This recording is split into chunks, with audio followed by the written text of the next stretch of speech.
Hi, welcome to the next video. So let's continue. 6.10 is on more applications.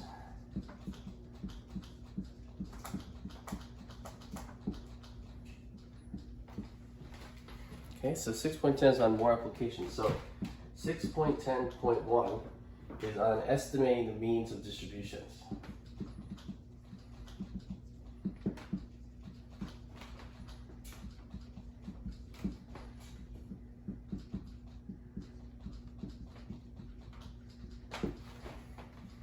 Estimating the means of distributions. So applying the strong law of large numbers,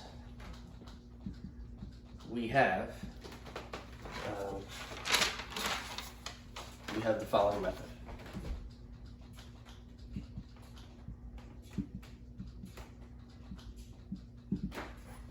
Okay, so applying the strong law of large numbers, we have the following method. If x is a random variable,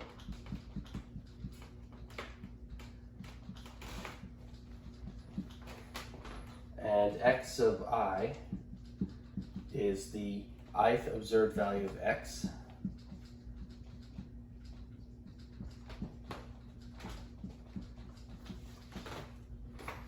then the strong law of large numbers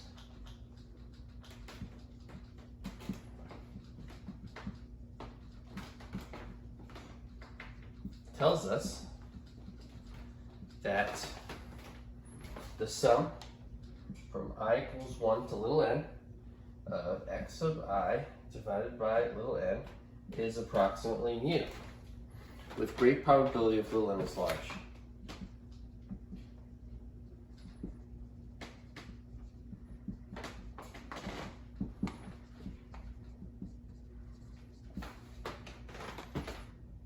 Okay, so this is 6.10 more applications. So estimating the means of distributions. Okay, so if x is a random variable and x of I is the ith observed value of x, then the strong law of large numbers, I'm just going to highlight that point.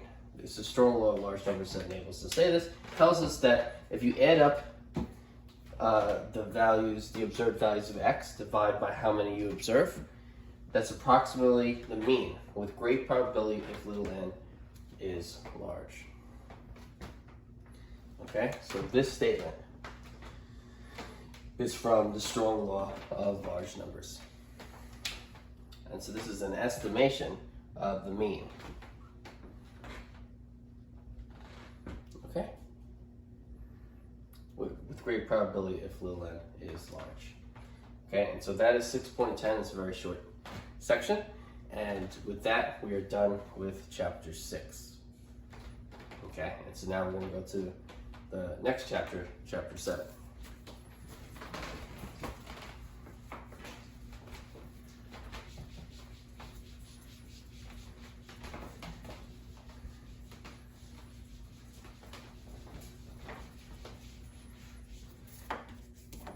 Okay, so chapter 7 is on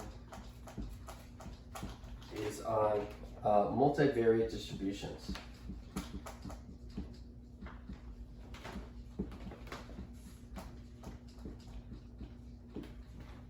Okay, multivariate distributions. So 7.2 is on multivariate distributions.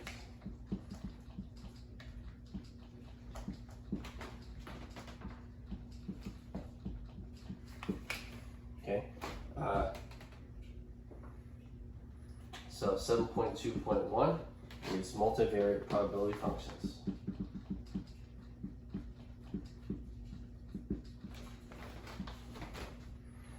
And this is definition 7.1. Okay, so definition 7.1 says the multivariate probability function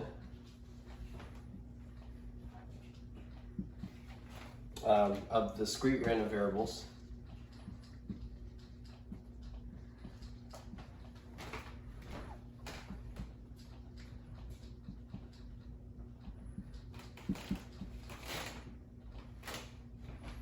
x1 to xn is the function f defined by f of x1, comma x2, comma dot dot dot, comma x sub n is equal to the probability that capital X1 is equal to little x1, capital X2 is equal to little x2, and so forth. Capital Xn is equal to little xn. For all possible values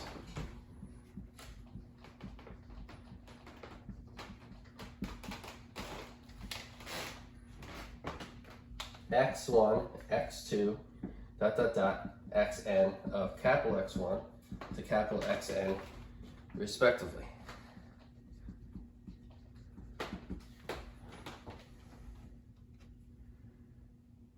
Okay. Okay, and if only two discrete random variables are involved, the multivariate probability function is called the joint probability function.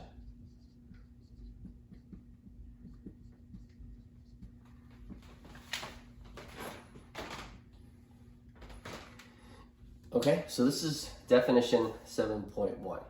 The multivariate probability function of the discrete random variables x1 to xn is the function little f defined by f of x1 to xn is equal to the probability that capital X1 is equal to little x1, capital X2 is equal to little x2, and so forth. Capital Xn is equal to little xn. For all possible values x1 to xn of capital X1 to capital Xn respectively. Okay, if only two discrete random variables are involved, meaning capital X1 and capital X2, where little n is 2, the multivariate probability function is called the joint probability function, okay? And so the multivariate probability function is for n discrete random variables, right? But if n is 2, then it has this more specific name, the joint probability function. So the joint probability function is a multivariate probability function where n is equal, little n is equal to 2.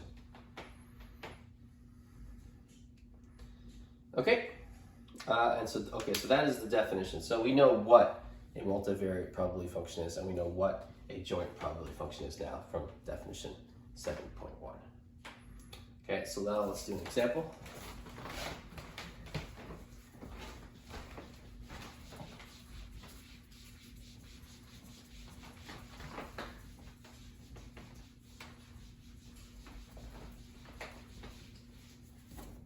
Okay, so example 7.1.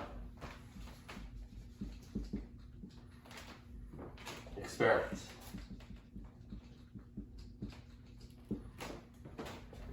Rolling a die and tossing a coin. Okay, so x1, let's say, is the value on the die, and x2 is the number of heads. Okay.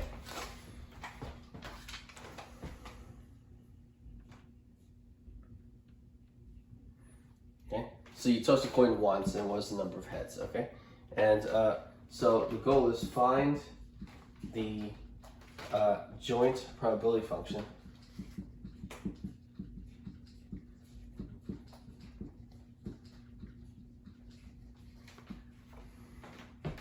of x1 and x2. Okay, so we want to find the joint probability function of x1 and x2. Okay, so solution.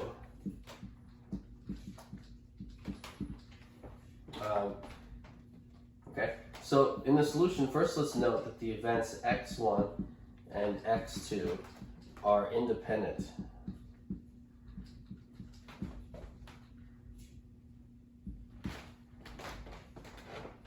Okay, so those two events are independent of each other because neither event is related to the other one, right? If you roll a die, it has no effect on what happens when you toss the coin. When you toss the coin, it has no effect on what happens when you roll a die. Those two events are independent. Therefore, the joint probability function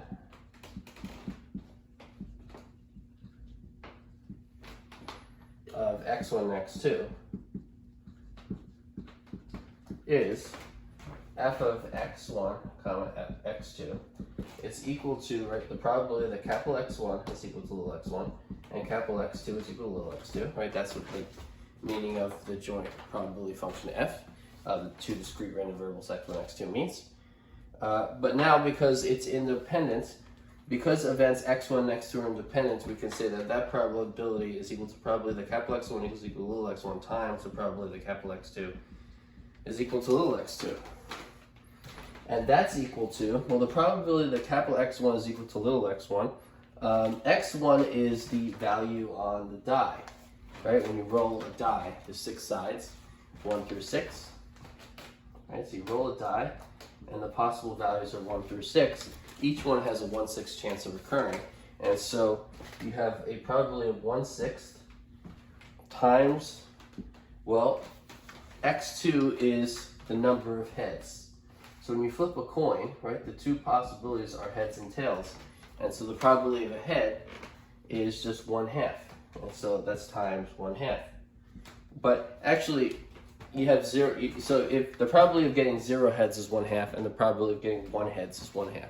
So the probability of any possible value of x2 is the same. They're both 1/2. x2 is 0 and x2 is 1. And so that's 1/6 times 1/2, and that's equal to 1/12. For x1, which is the value on the die, x1 could be 1, 2, 3, 4, 5, or 6, and x2, which is the number of heads, and one coin toss could be 0 or 1. Okay, and so for those 6 values of x1 and 2 values of x2, the f of x1 comma x2 is equal to 1/12. And so there are actually 12 different ways to choose one of these 6 guys and one of those 2 guys. 6 times 2, 12. And each of those have 1/12th chance of happening, which makes sense. They're all equally likely, and there's 12 possibilities there. So we now have the joint probability function of x1 and x2. We found it. The joint probability function of x1 and x2, little f of x1 comma x2, is equal to 1/12 for all the possible values of x1 and all possible values of x2. That's what we found, and we're done. Okay, and so that's the answer to example 7.1. Make sense? Right? And so again, we can say the probability that x1 is equal to little x1 and x2 is equal to little x2 is equal to the probability x1 equals little x1 times probability x2 equals little x2, because events x1 and x2 are independent, and because rolling a die and tossing a coin are independent events from each other. Right? Neither has any influence on what happens in the other thing. Right? Rolling a die has nothing to do with what happens when you flip the coin. Flipping the coin has no effect on rolling the die. And that's why we can say they're independent events. Okay, and why we can say that is equal to that times that. Okay, so that's example 7.1. Let's go to another example, example 7.3.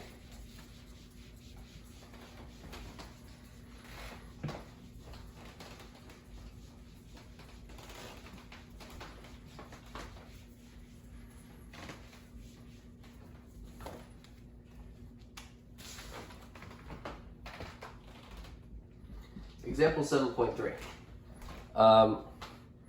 So let x equal to the number of outgoing local calls.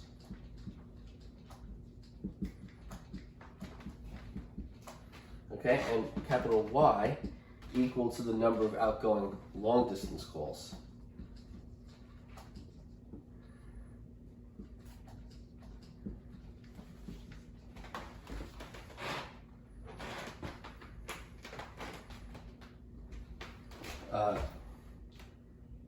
Both during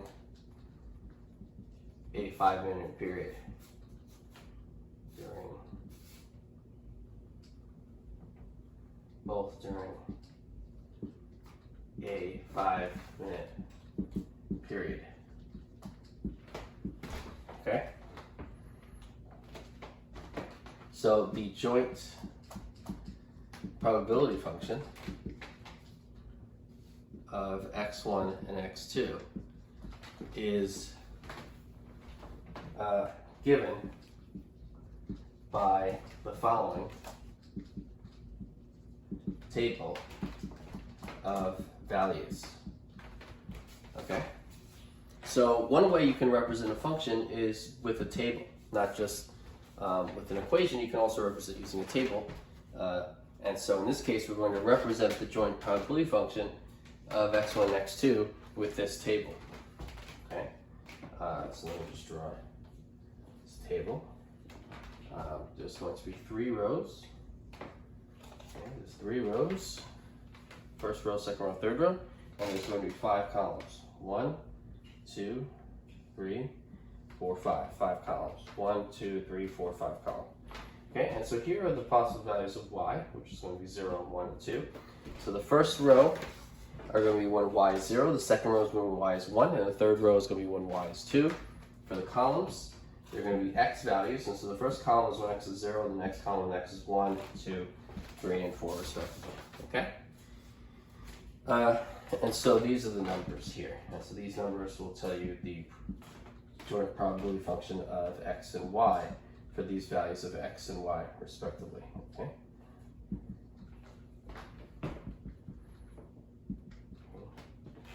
Just give me a minute to fill in this table for you.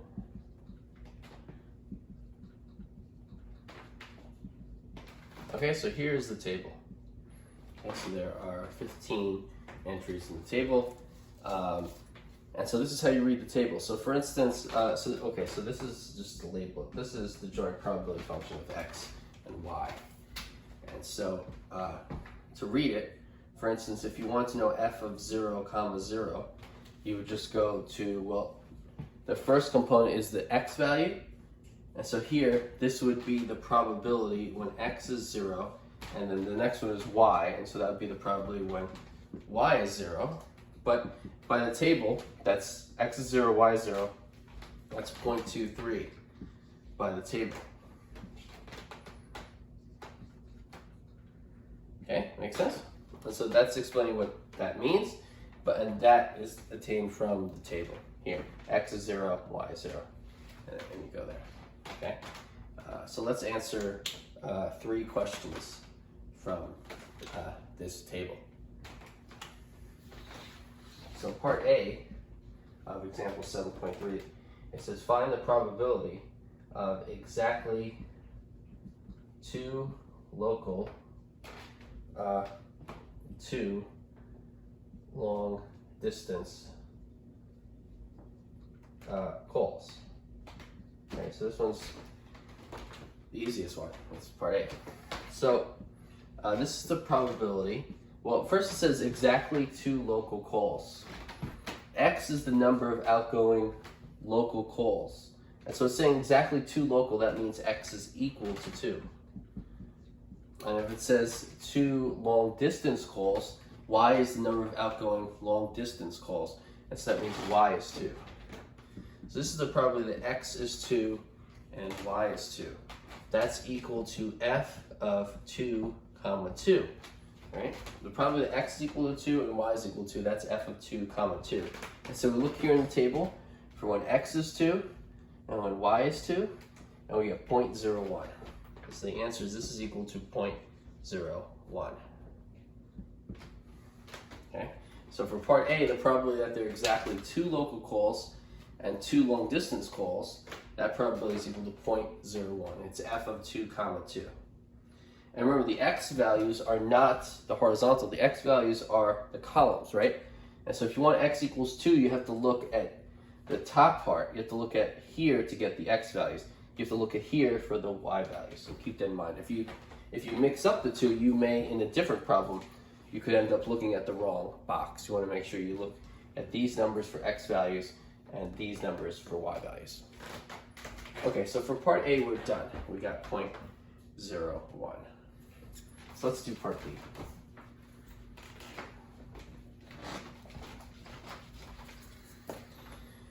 Okay, so part B is the probability of more than 3 outgoing calls. Find the probability of more than 3 outgoing calls. Okay, so the probability of more than 3 outgoing calls.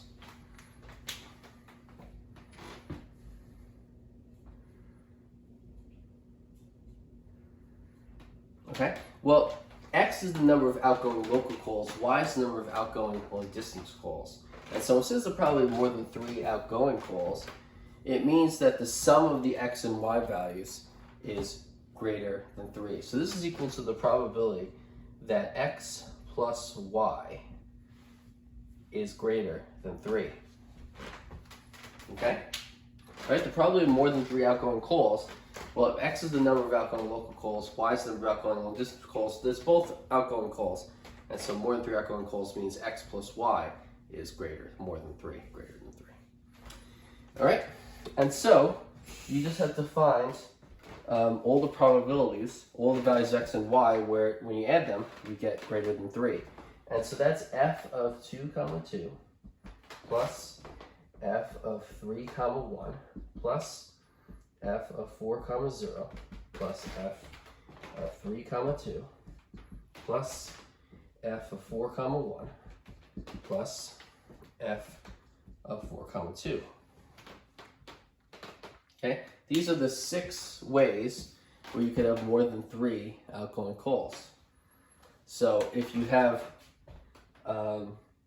this is F of 2, 2, F of 3, 1 is this one, F of 4, 0 is that one, F of 3, 2 is this one, F of 4, 1 is this one, and F of 4, 2 is that one. And so these are the entries where the sum of the X and Y values is greater than 3, right? This would be 3, 2, 1, 0. This would be 3, 2, 1. This would be 3, 2. These are the only ones that are more, the sum is more than 3. 4, 4, 5, 6, 4, 5, 4. All of them are the sum of X plus Y is greater than 3. And so you just plug in these numbers. And so F of 2, 2 is 0.01 plus F of 3, 1, which is 0.02 plus F of 4, 0, which is 0.01 plus F of 3, 2, which is 0.01 plus F of 4, 1, which is 0.01 plus F of 4, 2, which is 0.00. And so you add those up and you get 0.06, right? In hundredths, it's 1, 3, 4, 5, 6 hundredths, so 0.06. So the probability of more than 3 outgoing calls is 0.06, 6 hundredths. Okay, and so that is part B of example 7.3.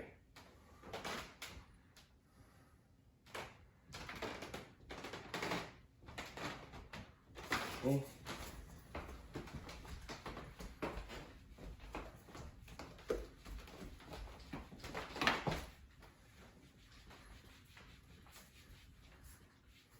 Okay, and so part C is the probability of no outgoing local calls. Okay, what is the probability of no outgoing local calls? So outgoing local calls is X, right, the number. And so no outgoing local calls means X is 0. So this is the probability that X is equal to 0. Okay? And so what's the probability that X is equal to 0? So I'm going to erase these circles because they were from part B. Okay.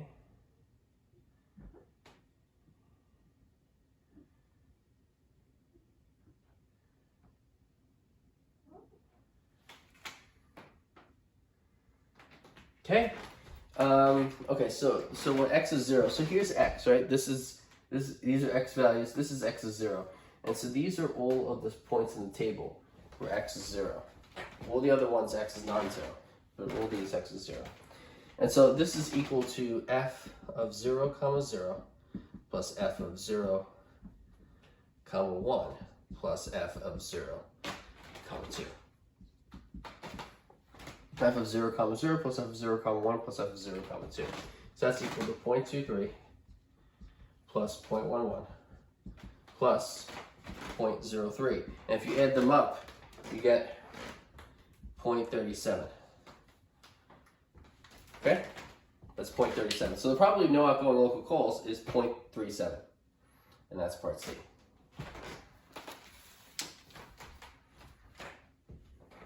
Okay? And so that is that section. That is the end of 7.2.1, multivariate probability functions. Okay, so now we see an example where we use a joint probability function of two variables, x1, x2, to answer some questions. Okay, so let's continue.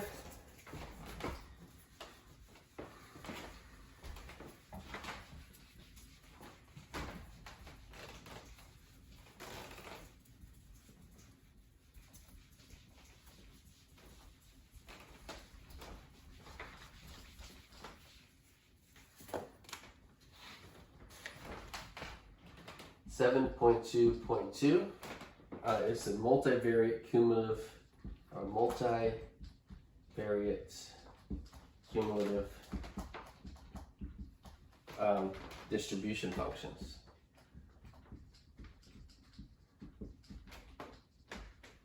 Okay, so 7.2.2 is on multivariate cumulative distribution functions.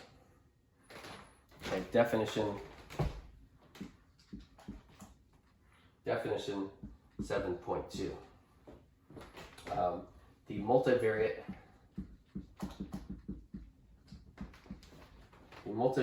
cumulative distribution function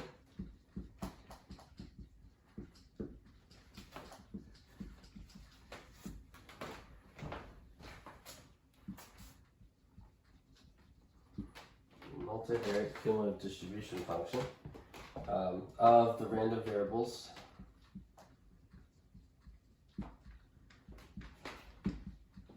x1 to xn is the function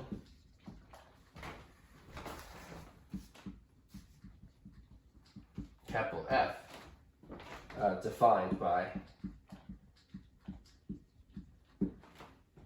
capital F of x1, comma x2, comma dot dot dot, comma xn is equal to the probability that capital X1 is less than or equal to little x1, comma dot dot dot, capital Xn is less than or equal to little xn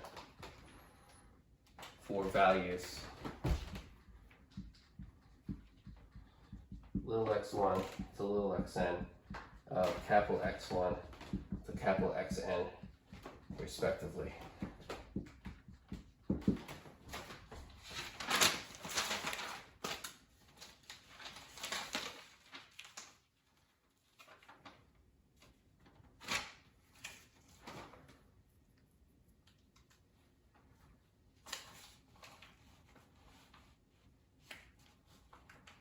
Oh wait, no, so wait, sorry.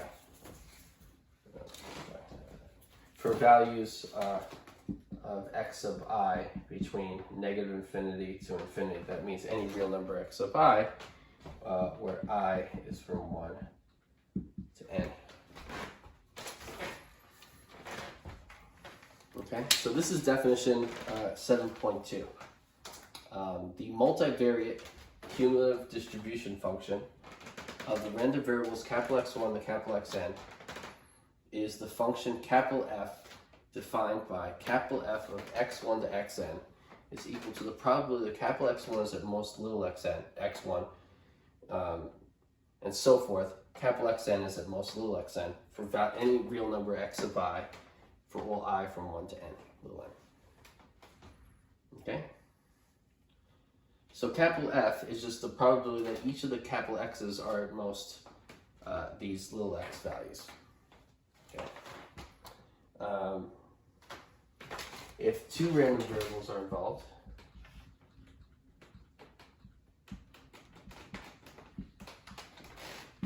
So if 2 random variables are involved, only 2, the multivariate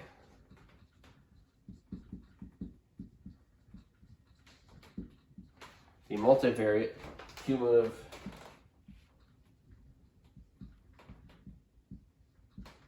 distribution function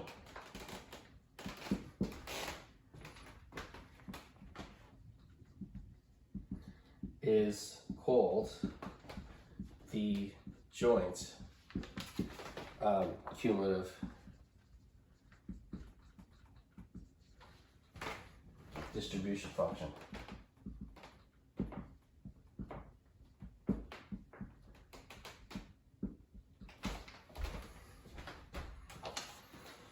Okay, so if only 2 random variables are involved, the multivariate cumulative distribution function is called the joint cumulative distribution function. Okay, so just like before, we use the word joint when we're dealing with exactly 2 random variables. Okay, and so here's the definition of the multivariate cumulative distribution function and the joint cumulative distribution function. Okay, so we also have this definition 7.2. So I'll leave this on the board for a moment so you can write things down.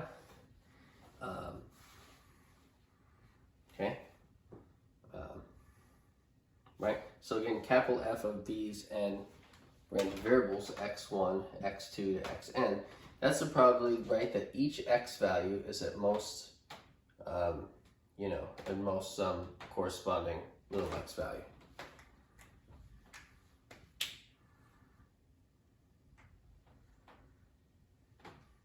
Okay, so you need definition 7.1 and this definition 7.2. Let's keep going.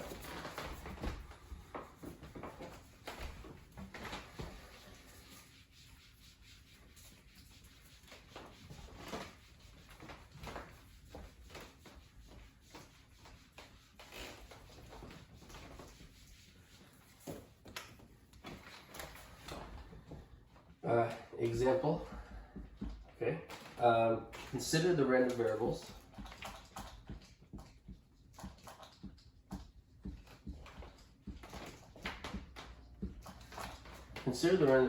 x and y of example 7.3.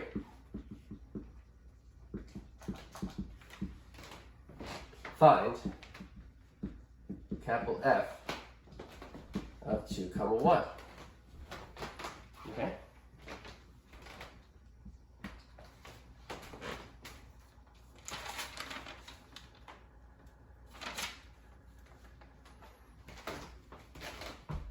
Okay, so for example 7.3, that's the one with the table. Okay? So for example 7.3, that's the one where we have a table, right? And so I guess I'll have to redraw this table for you. So there were 3 rows and 5 columns. Okay, and so here are the values of x and here's the values of y. Y is 0, 1, 2, x is 0, 1, 2, 3, and 4. And these were the values again, 0.23, 0.11, 0.03, 0.23, 0.1, 0.11, 0.03, 0.11, 0.05, 0.01, 0.04, 0.02, 0.01, 0.01, 0.01, 0.00. Okay, so that's the table.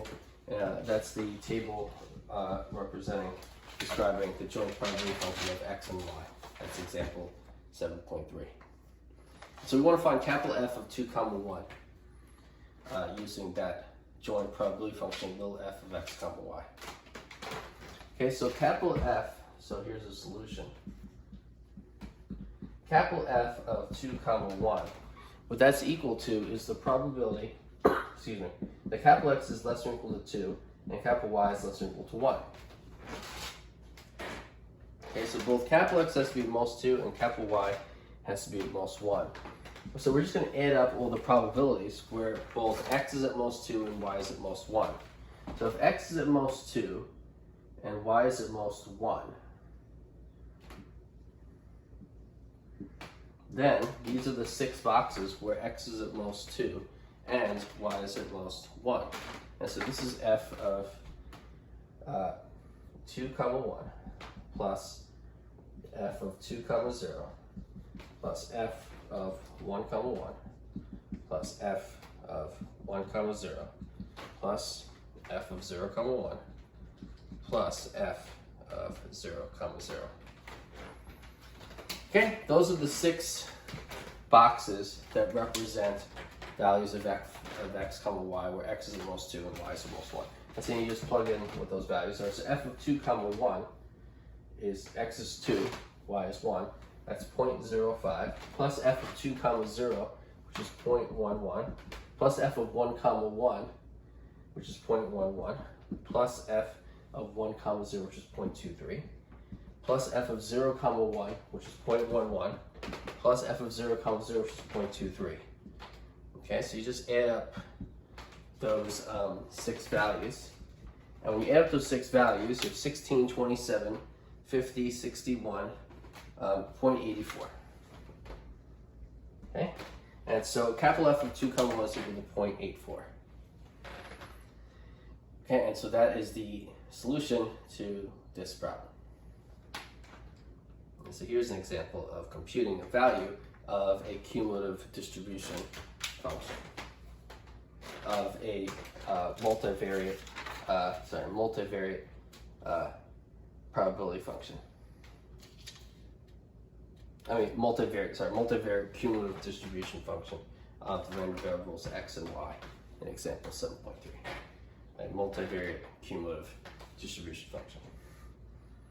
Okay, we found the value. Okay, so let's keep going. That's 7.2.2. Now we're going to go to 7.2.3.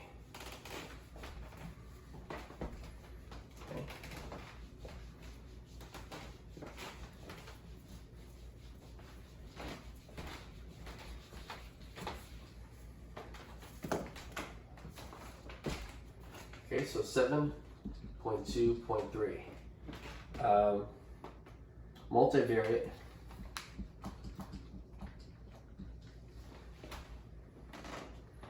probability density functions.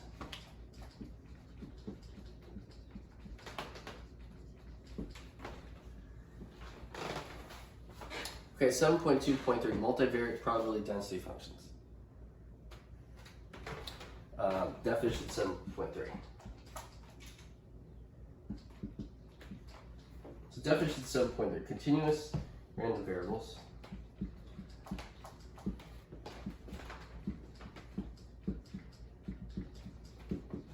So continuous random variables, capital X1 to capital Xn, are jointly continuous if there is an integrable function, little f, such that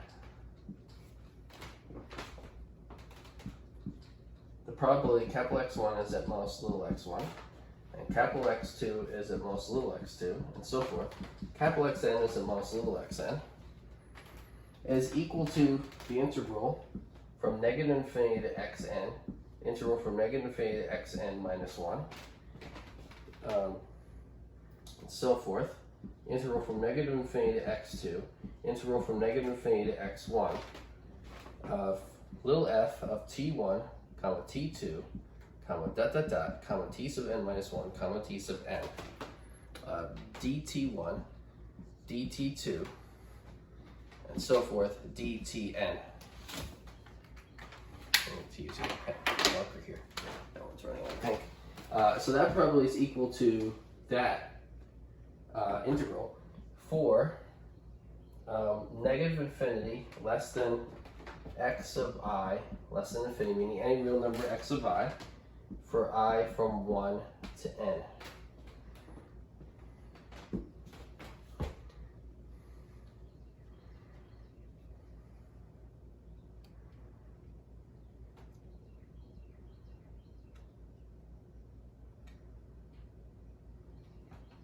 Okay, so the function here, little f, this function little f here, right? A little f of t1 comma t2. I'm just gonna write over this. So that function little f, the function little f, is the multivariate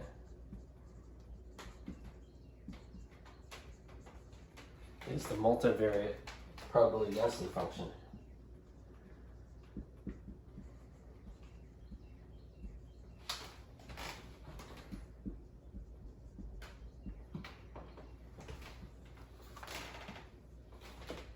Of the random variables.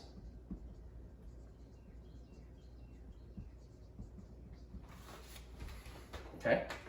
So that function little f in the integrand is the multivariate probability density function of the random variables capital X1 to capital Xn.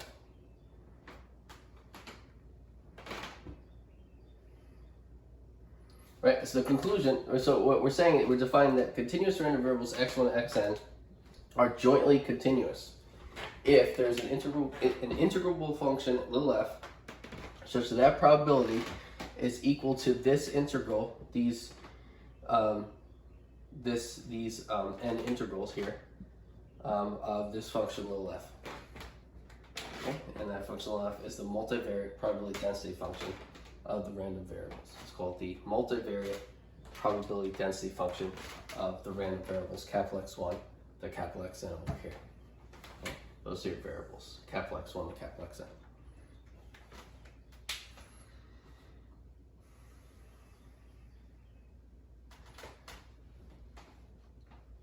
Okay, this is 7.2.3. So I'm going to write just the title. I'm going to leave that there so you can keep writing things down if you need to. Okay. I'm going to add this note here. This note is after this. I just want to add this here. When two continuous random variables, when two continuous random variables are involved, the multivariate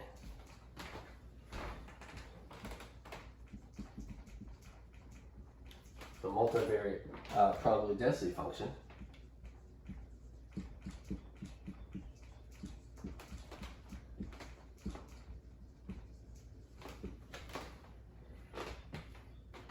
is the joint probability density function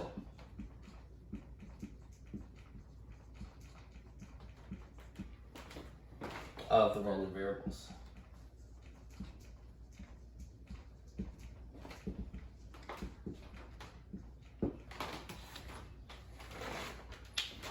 Okay, so when two continuous random variables are involved, the multivariate probability density function is the joint probability density function of the random variables.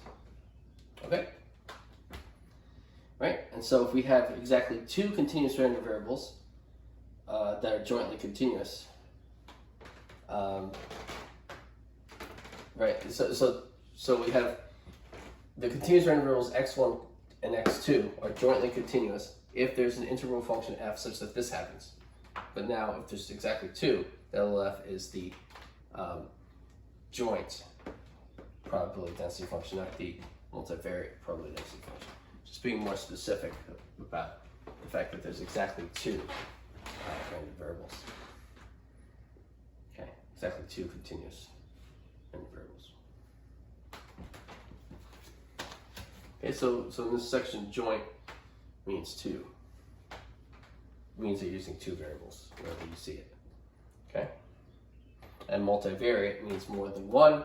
Joint means more than one, and more specifically, two.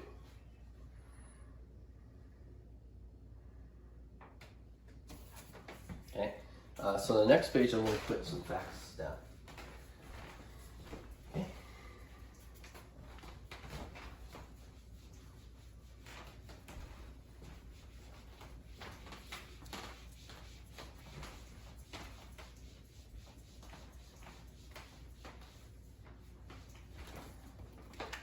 Okay, so some important facts.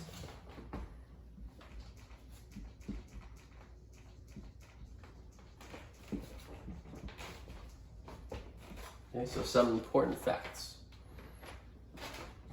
By definition, 7.3, if x and y are jointly continuous random variables,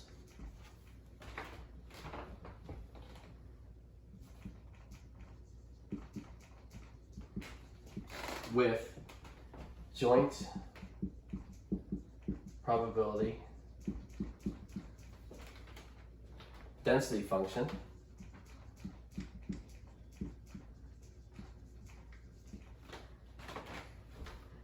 f of x comma y, then 1, the joint cumulative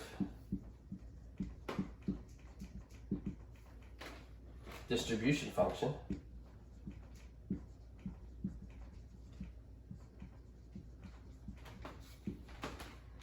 of x and y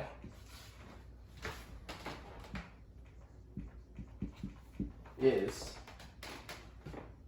capital F of x comma y, which is equal to the integral from negative infinity to y and the integral from negative infinity to x of f of s comma t ds dt for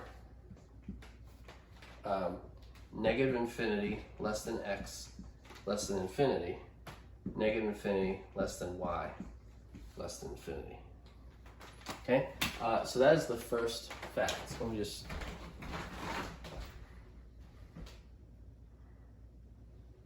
okay, so you're seeing, you can see the mark. Okay, let me just square.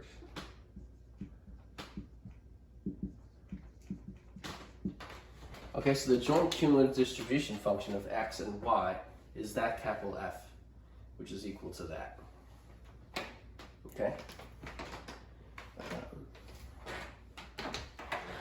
Okay, so that's equal to that double integral for any real number x and any real number y.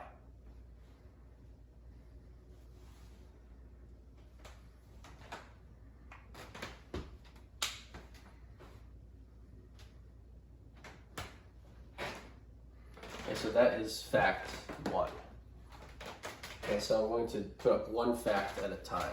So I'll close the board and give you a chance to write that down. Okay.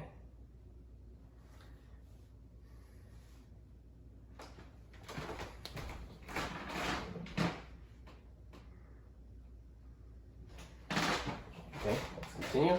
The second fact I'm going to write down.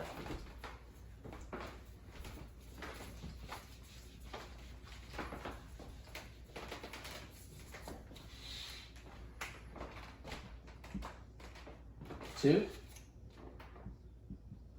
for values a1 less than x less than b1 and a2 less than y less than b2, we have that the probability that a1 is less than x less than b1 and a2 is less than y less than b2 is equal to the definition from a2 to b2, integral a1 to b1 of f of x comma y dx dy.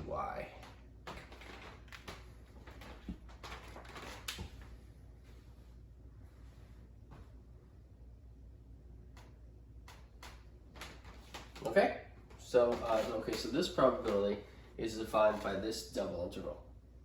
I mean, is you can get that probability is this double integral, not defined, but you get that. Okay, so that is fact 2. And again, this is all by definition 7.3.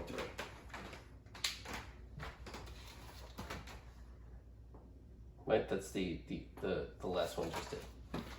Okay, so we'll leave that for a moment.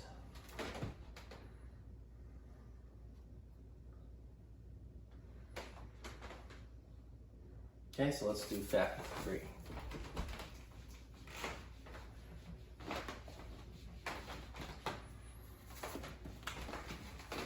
Fact 3.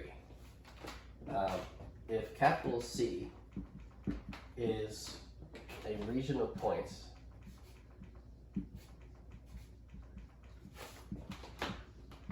x comma y in the plane, and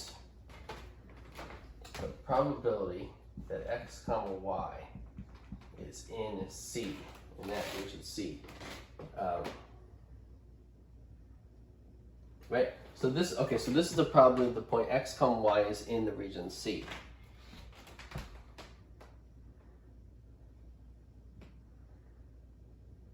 So that probability is equal to the double integral over C, over region C of f of x comma y dx dy.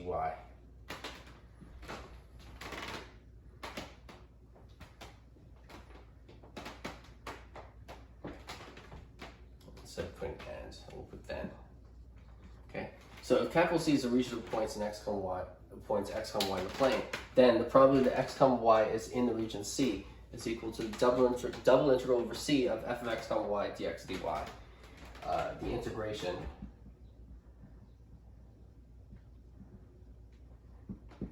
is over the region C, that's what that means. And the probability is defined only if the integral exists.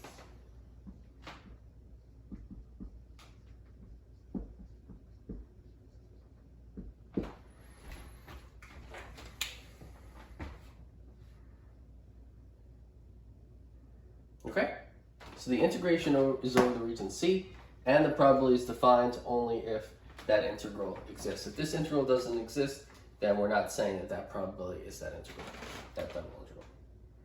Okay, by the integral exists, I mean the double integral exists over the region C. That's fact 3. I'll leave that up for a moment so you can look at it, write things down.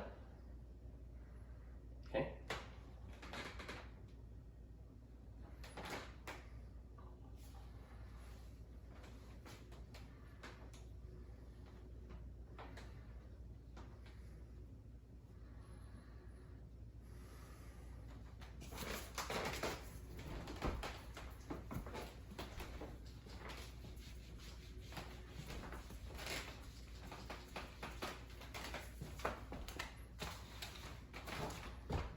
Number 4, if capital F of x comma y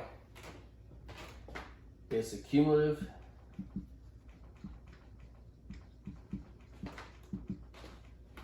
distribution function of x and y,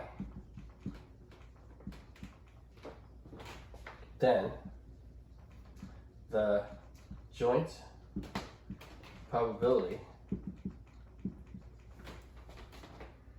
density function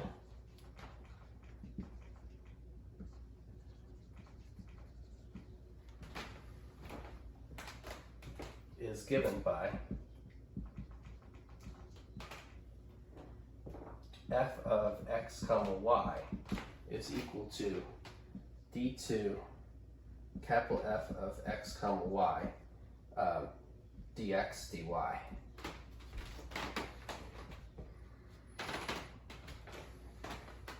At all values x and y where the partial derivative is defined.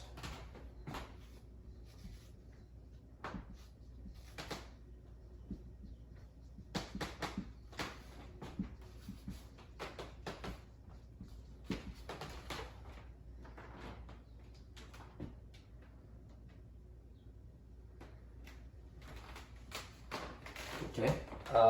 Also note that number values x and y, where the partial derivative does not exist,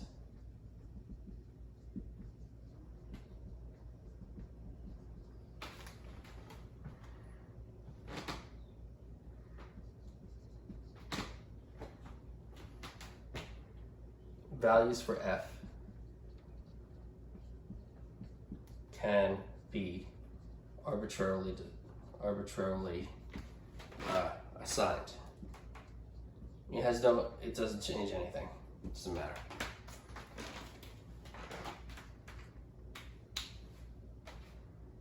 Okay? Okay. Right, so changing the values of f at those points will not change the values of capital F. Okay?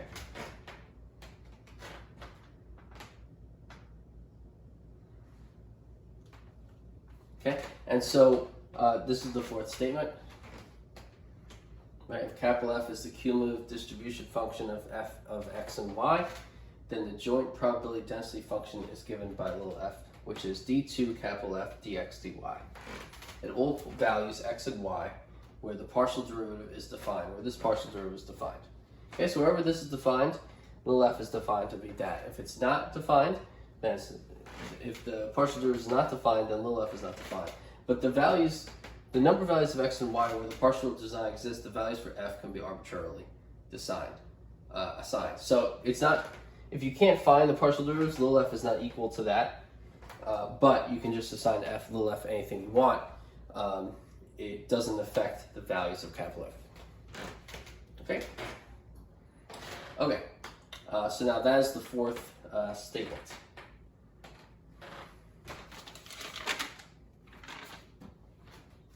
Okay, I'll leave it up a moment for you to copy that down.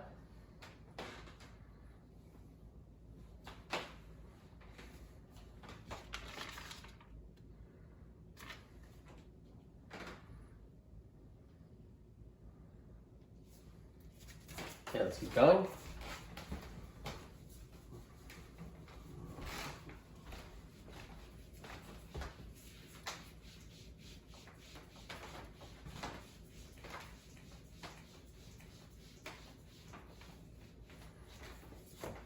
Okay, so I'm going to make a comment about the last four statements I wrote. These four statements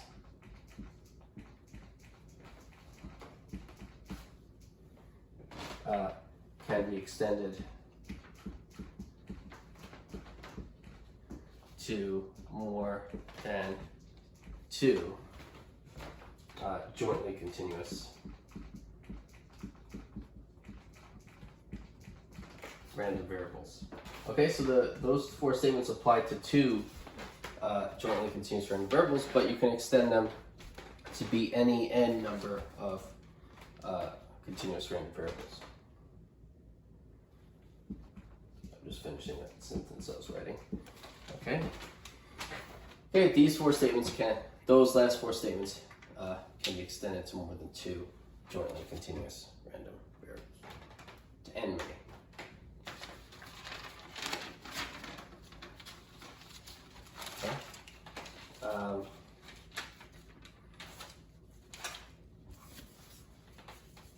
Okay, good. I'm going to erase this so that I have the entire board for when I do break down next. Okay, so the next thing is example 7.7. Suppose x and y are continuous random variables.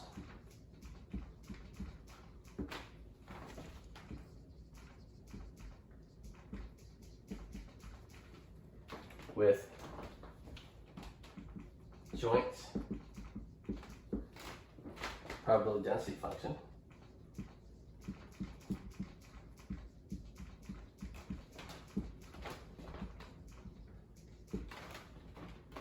little f of x comma y.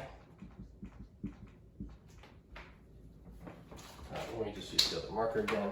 This one's gotten more ink while it's been sitting there. Little f of x comma y, it has is equal to 1/2 x e to negative y for 0 less than x less than 2, y greater than 0, and 0 elsewhere. Okay? So suppose x and y are continuous random variables with joint probability density function little f, which is equal to that piecewise function.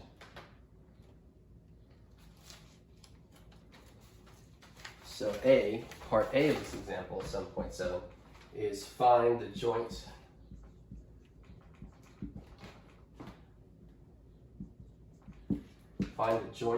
cumulative distribution function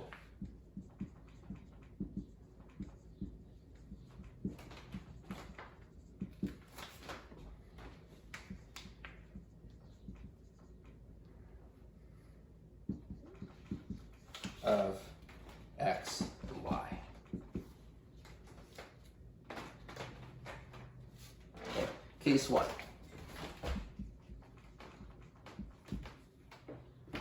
For x less than or equal to 0, negative infinity less than y less than infinity.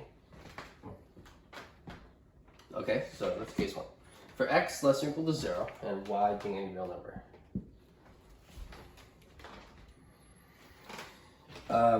Capital F of x comma y is equal to the integral from negative infinity to little y, integral from negative infinity to little x of little f of s comma t ds dt, which is equal to the integral from negative infinity to y, integral from negative infinity to x of, well, so here, little f is 0, right? When x is less than or equal to 0. And so here, x is less than or equal to 0, so that means little f is 0 here. And so that's just going to be a 0, ds dt, right? That f is 0 when x is less than or equal to 0. And so that integral then is 0, right? And so for case 1, we see the capital F is 0. For whenever x is non-positive, x less than or equal to 0, and y is any real number. So that's case 1 of the joint cumulative distribution function of x and y.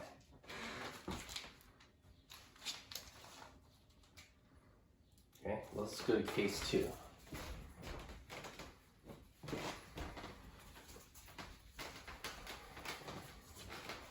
Case 2. So for case 2, for negative infinity less than x less than infinity, and y less than or equal to 0, then capital F of x comma y is equal to the integral from negative infinity to y, integral from negative infinity to x of f of s comma t ds dt. Right? Okay, so that's capital F of x comma y.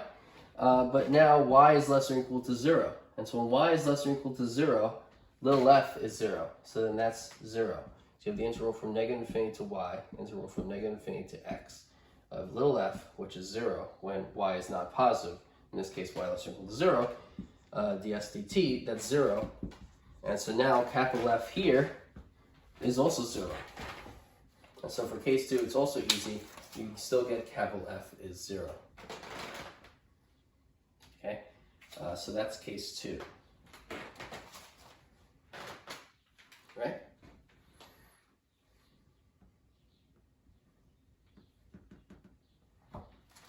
Okay, so that's case 2. Case 3.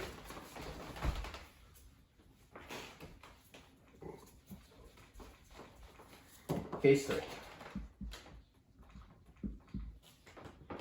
For 0 less than x less than 2, and y positive. Right here, right in that range there. Capital F of x comma y is equal to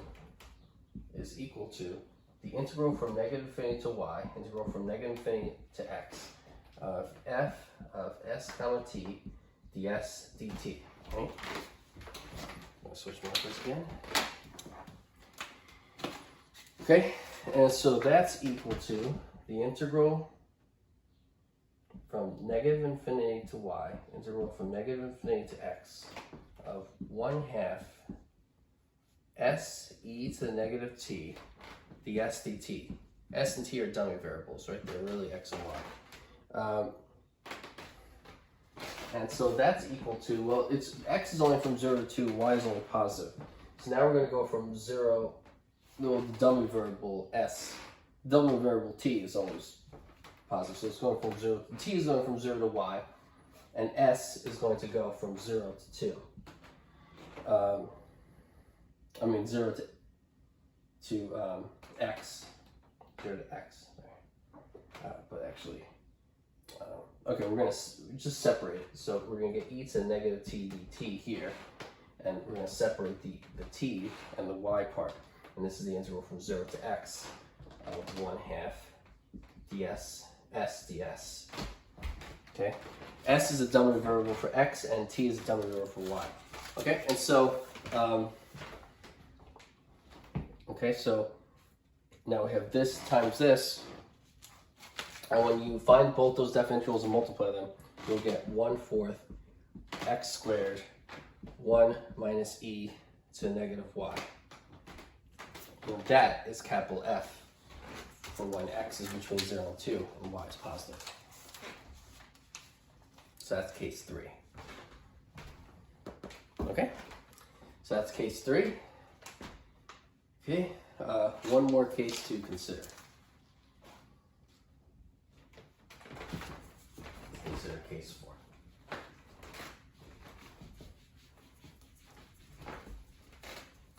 Okay, so case 4. Case 4 for x greater than or equal to 2 and y positive, capital F of x comma y is equal to, so now x is greater than or equal to 2, right? Before x is between 0 and 2. X greater than or equal to 2. Capital F is equal to integral from negative infinity to y, integral from negative infinity to x of f of s comma t ds dt. That's normal. And that's equal to the integral from 0 to y,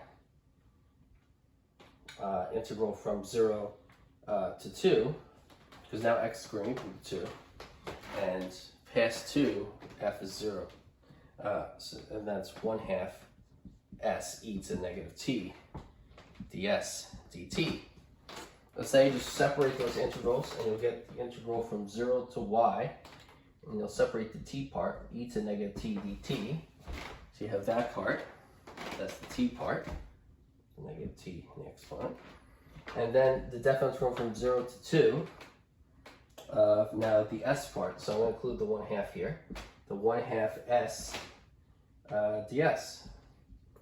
Okay, and so you have those two differentials, and you calculate them and you multiply them. You get 1 minus e to negative y. And so that is capital F when x is greater than or equal to 2 and y is positive.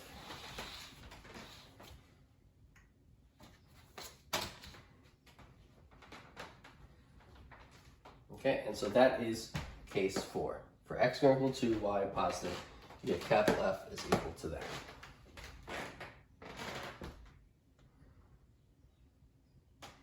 Okay, and so in conclusion,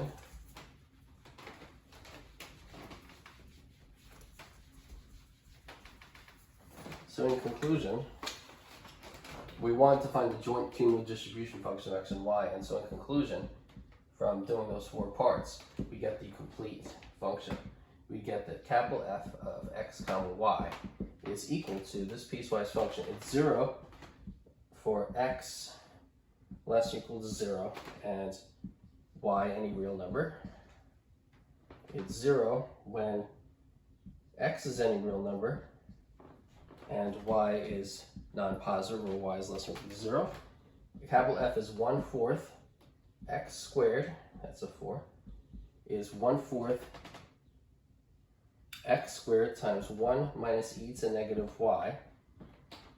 That's 1 minus e to negative y.